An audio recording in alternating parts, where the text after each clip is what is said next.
Hello साथियों, welcome to planet 4। आप सभी को टीम विक्रम का नमस्कार। डोनाल्ड ट्रंप ने जोश में आकर भारत पर टैरिफ ठोक दिया, लेकिन अब अमेरिकी संसद में भारत के समर्थन का तूफान उठ गया है। जहां शुरुआत में सिर्फ 10 सांसद भारत के पक्ष में थे, वहीं अब यह संख्या बढ़कर 21 तक पहुंच गई है। ये सारे सांसद एक सुर में ट्रंप को चेतावनी दे रहे हैं कि अगर भारत पर लगाए गए टैरिफ तुरंत नहीं हटाए गए तो अमेरिका में आर्थिक तबाही और तेज हो जाएगी। भारत ने भी इस बार पलटवार ऐसा किया जैसे शेर ने जंगल में दहाड़ लगाई हो। अमेरिका के मक्का और सोयाबीन पर ऐसे टैरिफ ठोके कि वहां के किसान कंगाली के कगार पर पहुंच गए। उनके गोदामों में पड़ा माल सड़ रहा है और ट्रंप अब उन्हीं किसानों को संभालने के लिए टैरिफ से कमाया पैसा बांट रहे हैं ताकि कोई किसान आत्महत्या न करे। लेकिन सवाल यह है, क्या ये पैसे उनके जख्म भर पा रहे हैं? इधर ट्रंप की टैरिफ नीति ने पूरे वैश्विक बाजार का संतुलन हिला दिया है।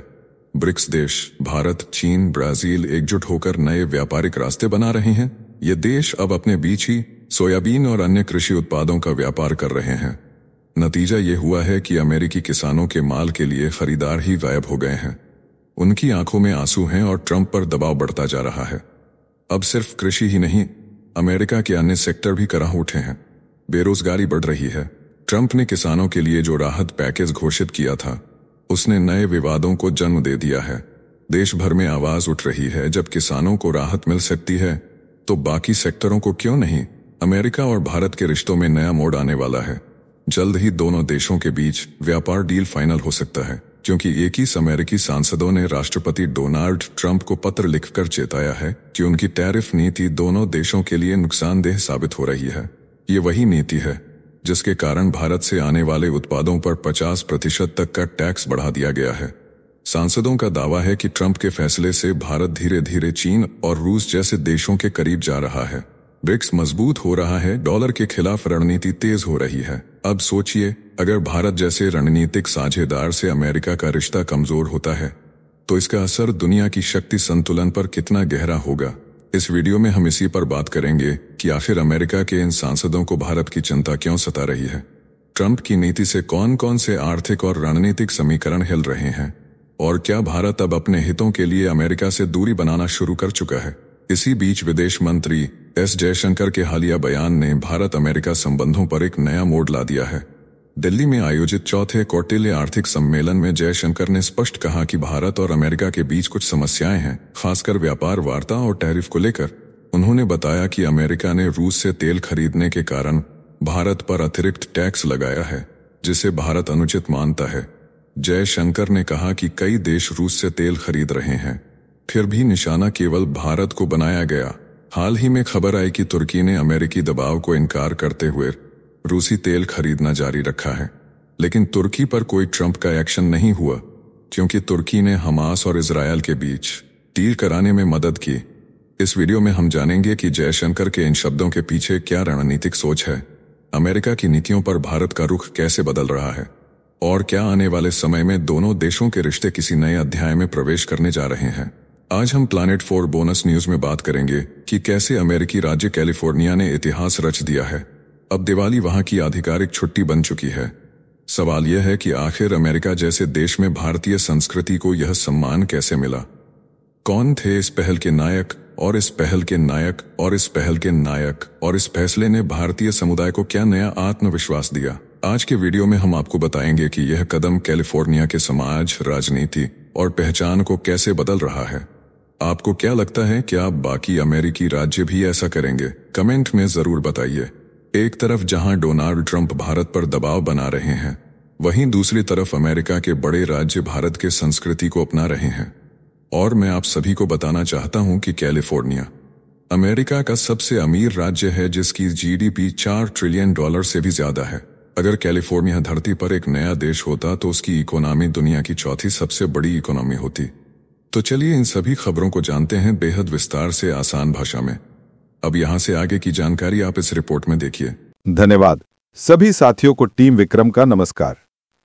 सबसे पहले समझते हैं कि अमेरिकी सांसदों ने ट्रंप को क्यों घेरा। तो बात शुरू होती है अमेरिका के उन 21 सांसदों से जिन्होंने राष्ट्रपति डोनाल्ड ट्रंप को सीधा संदेश भेजा कि भारत पर उनकी दंडात्मक टैरिफ नीति दोनों देशों के लिए नुकसानदेह साबित हो रही है। इन सांसदों में 5 भारतीय मूल के नेता भी शामिल हैं, जो ये समझते हैं कि भारत अमेरिका के रिश्ते सिर्फ व्यापार तक सीमित नहीं है, बल्कि रणनीतिक साझेदारी का आधार भी है।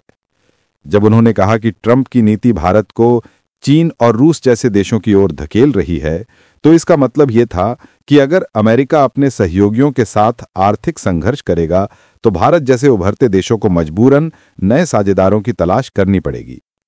सांसदों ने यह भी बताया कि भारत हिंद प्रशांत क्षेत्र में एक स्थिर शक्ति है, जो क्वाड समूह के साथ मिलकर चीन की नीतियों का संतुलन बना रहा है।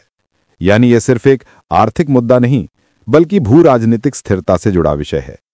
जब उन्होंने कहा कि ट्रंप की नीतियां इस साझेदारी को खतरे में डाल रही हैं, तो यह दरअसल उस विश्वास की ओर इशारा था जो वर्षों की मेहनत से दोनों देशों ने बनाया था।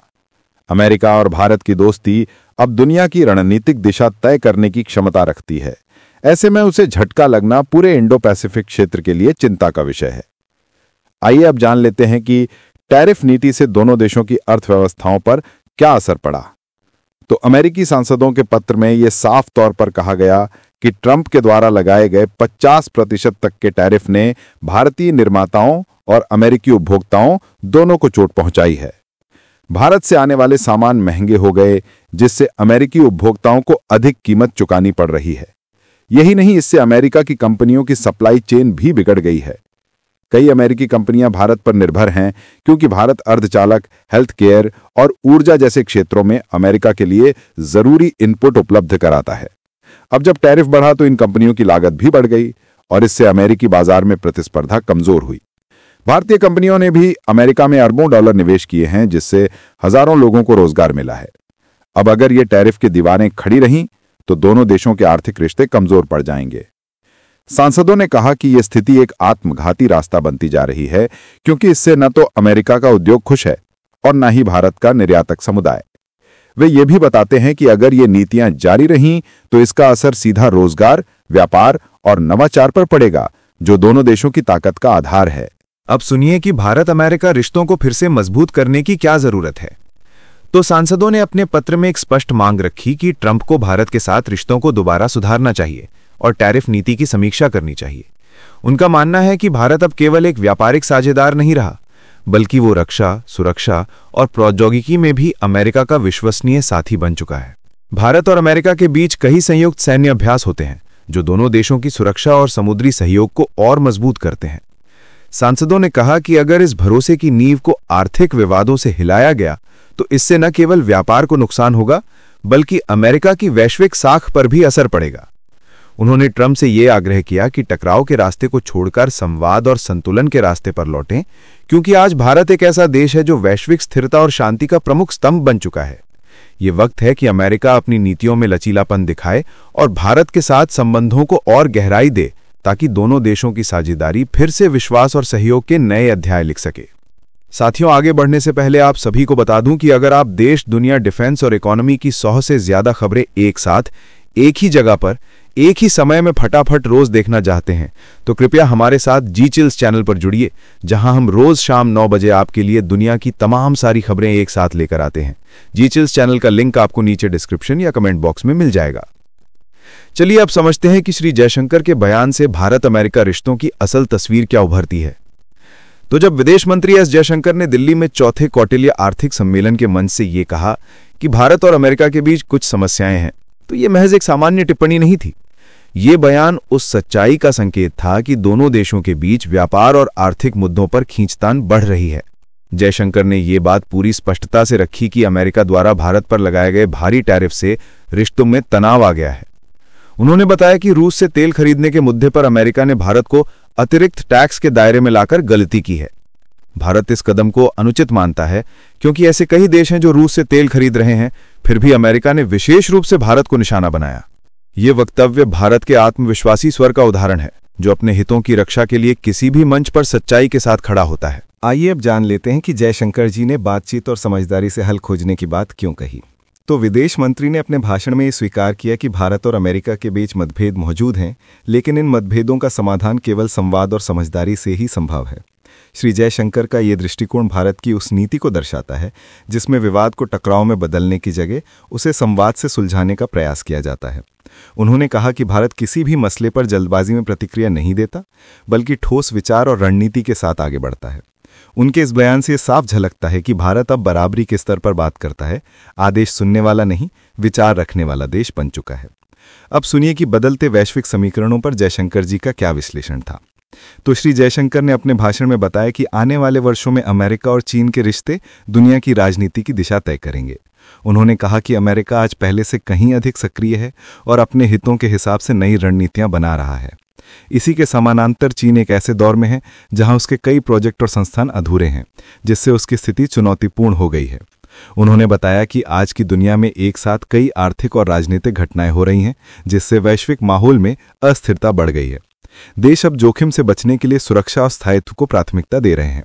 उन्होंने कहा कि ये दौर विश्व राजनीति का संक्रमण काल है, जहां हर राष्ट्र अपने हितों की रक्षा के लिए नए समीकरण बना रहा है।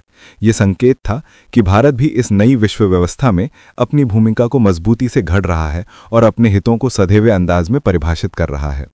अब देखिए कि जयशंकर जी ने यूरोप की बदलती स्थिति को कैसे परिभाषित किया।